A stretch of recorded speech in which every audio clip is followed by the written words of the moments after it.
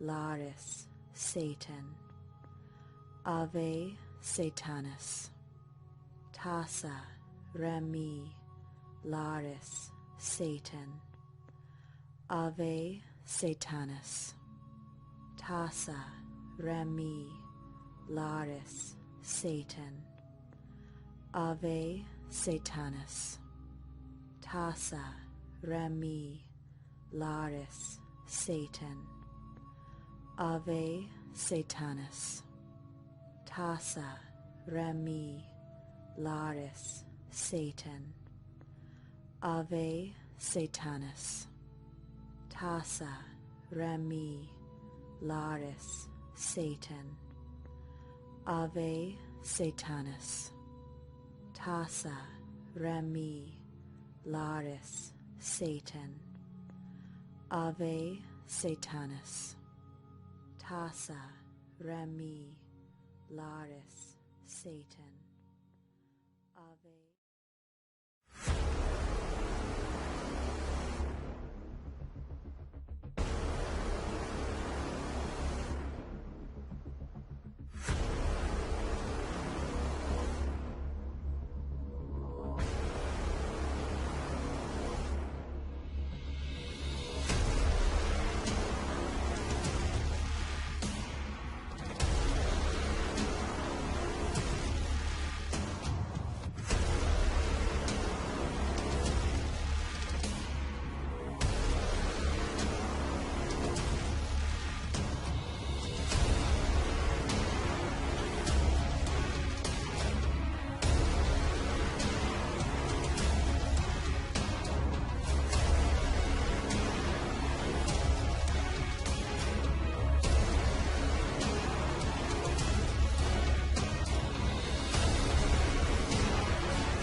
This is to prevent there being an external AI, particularly one controlled by a small group of people that could be so much more powerful and intelligent than we are that the house it would be godlike in its situation capability. occurs. Yeah.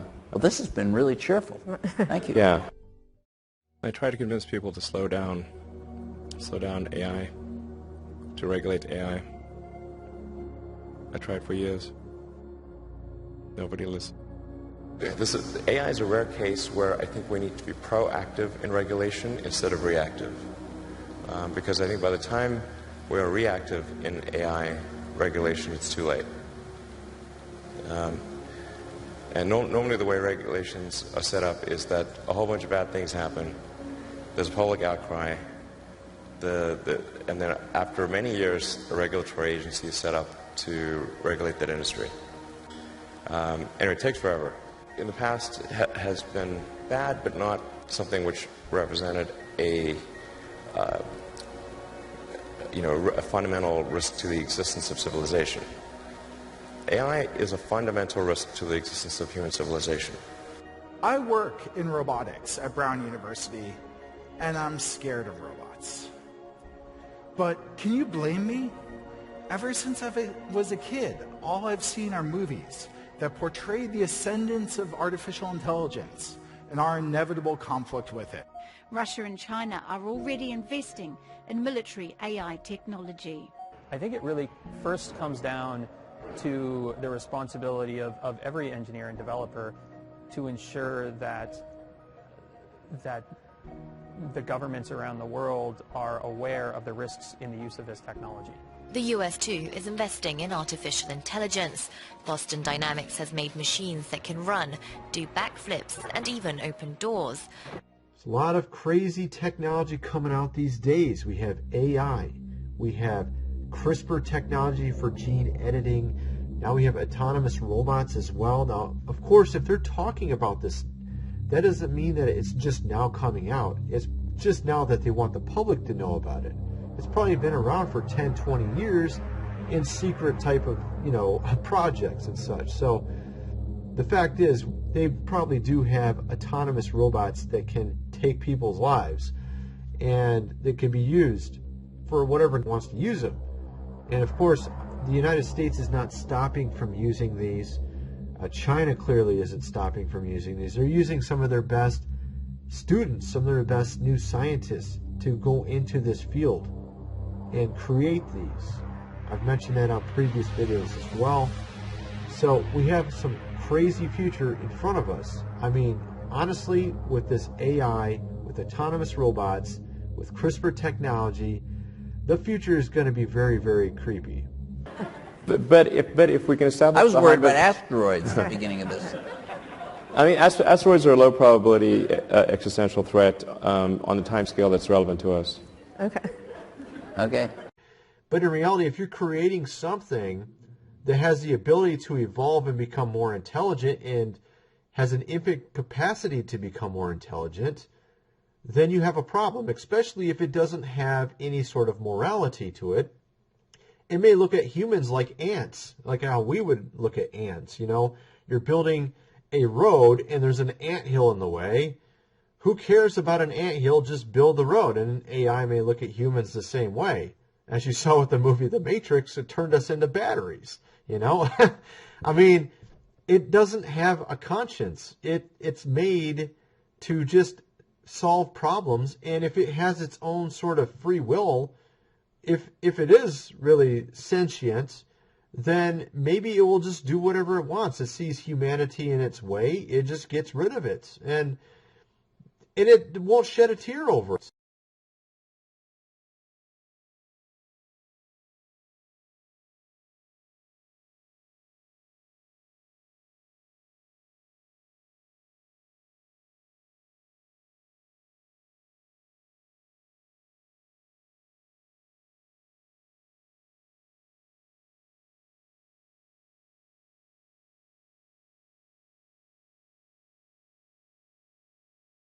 What do you think?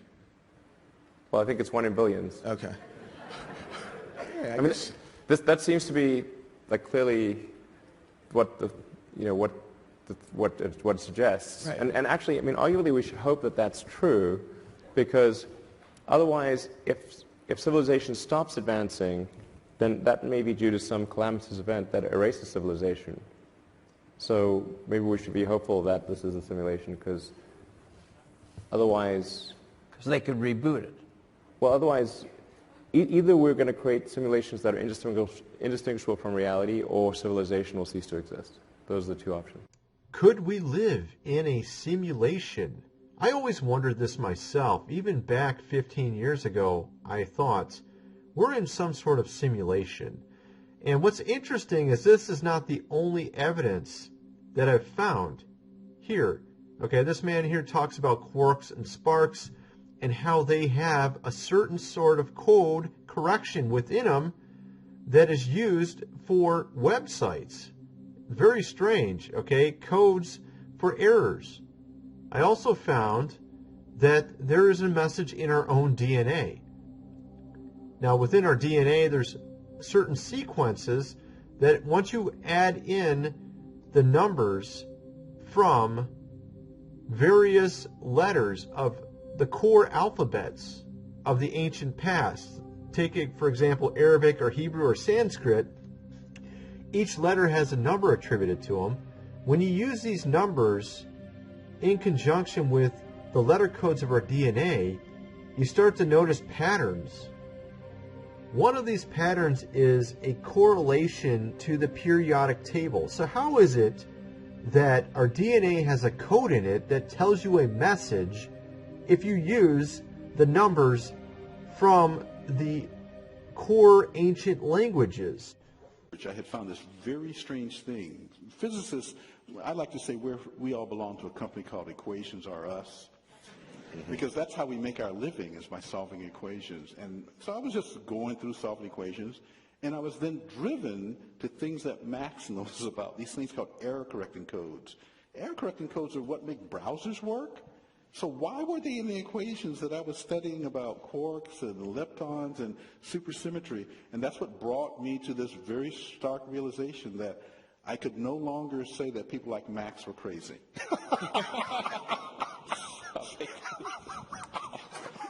Or, stated another way, if you study physics long enough, you too can become crazy. That's another, it's a corollary to that idea, yeah. If the simulation hypothesis is valid, then we open the door to eternal life and resurrection and things that formerly have been discussed in the realm of religion. And the reason is really quite simple, because if you think about a computer, if we are a simulation, then we're like programs in a computer.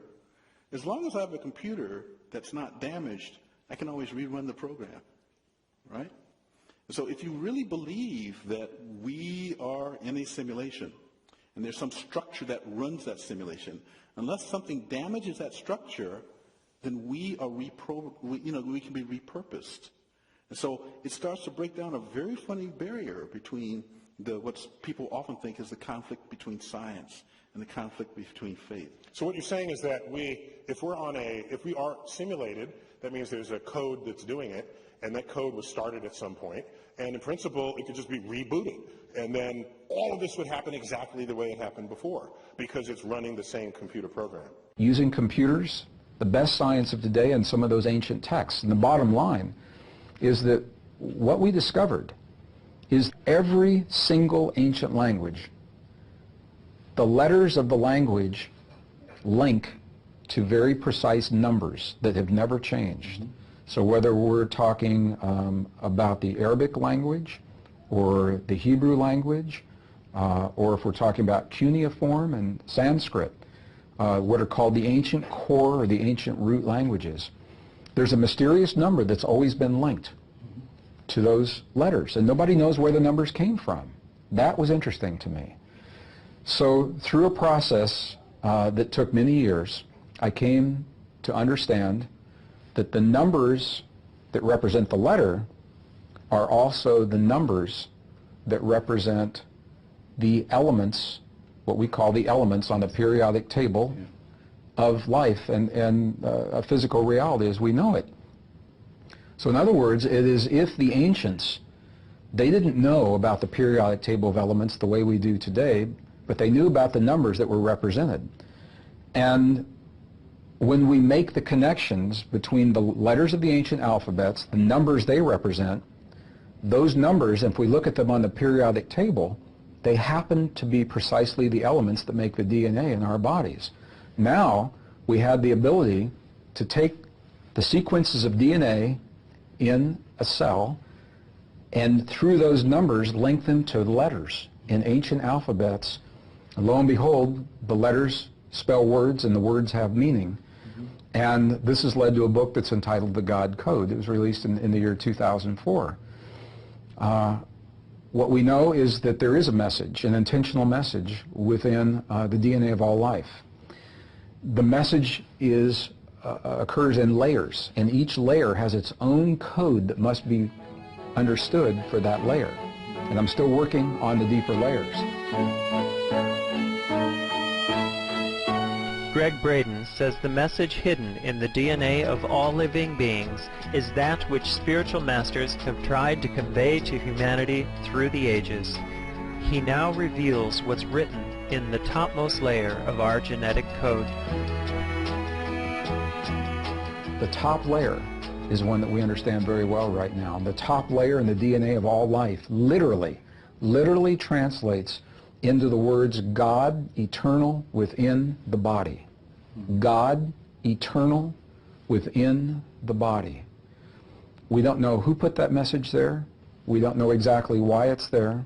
But I can tell you that all I did was I followed the instructions in a series of ancient texts, following those languages, and I married that with the science of today, and this is what we found.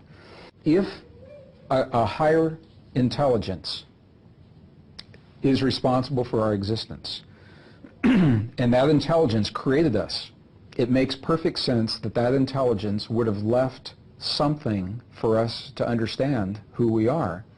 And if they left it in a temple or a text that could be destroyed or disappear over time, it wouldn't make sense.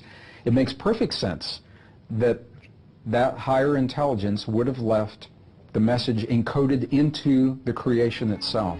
And as long as the creation exists, the message is intact. This weird message that is tied in our DNA, but is also tied to the first core ancient languages. It's almost as if those who had those core ancient languages were given those languages by the one who created us. It's very strange, you know?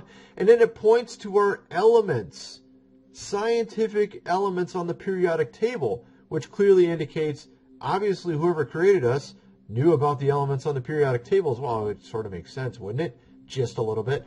So it seems very strange. You have this weird ancient map that is given to where they knew that whoever created us, looking at it from an objective manner here, they knew we would eventually have scientific advancement, and they knew we would eventually be able to look at DNA on a microscopic level, be able to read the code on DNA, and we would be able to actually tie it somehow to whoever created us through the numerical values on ancient letters in ancient languages. It's very strange, but it does actually make sense if you think about it. The conclusion is inescapable. The single electron leaves as a particle, becomes a wave of potentials, goes through both slits, and interferes with itself to hit the wall like a particle. But mathematically, it's even stranger. It goes through both slits, and it goes through neither.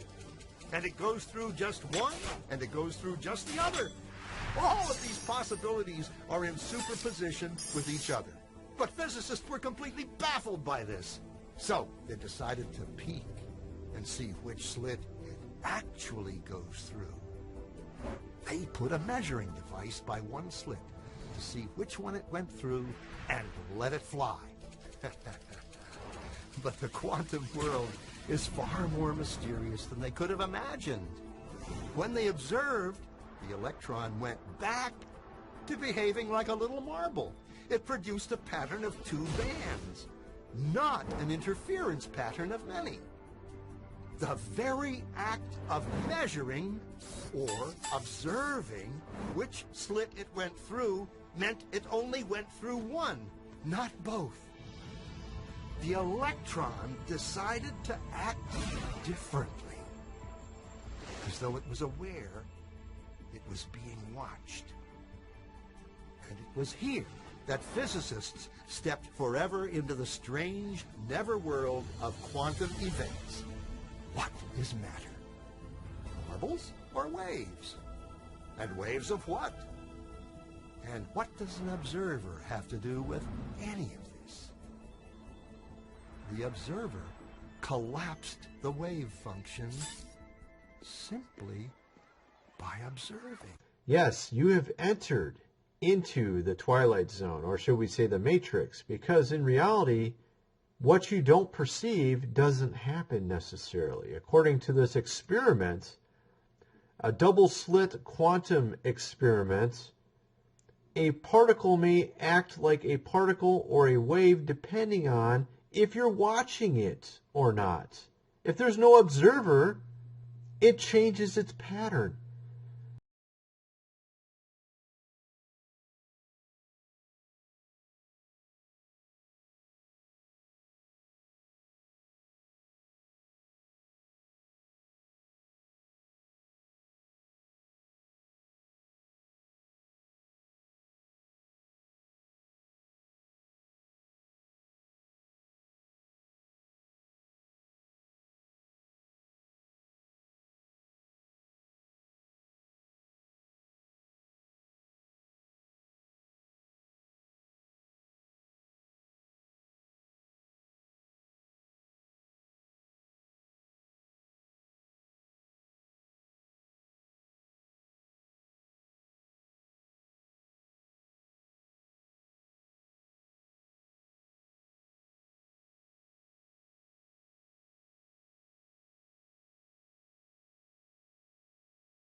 When self-indulgence is at work, the results are obvious. Fornication, gross indecency and sexual irresponsibility, idolatry and sorcery, feuds and wrangling, jealousy, bad temper and quarrels, disagreements, factions, envy, drunkenness, orgies, and similar things. I warn you now, as I warned you before. Those who behave like this will not inherit the kingdom of God. What the Spirit brings is very different.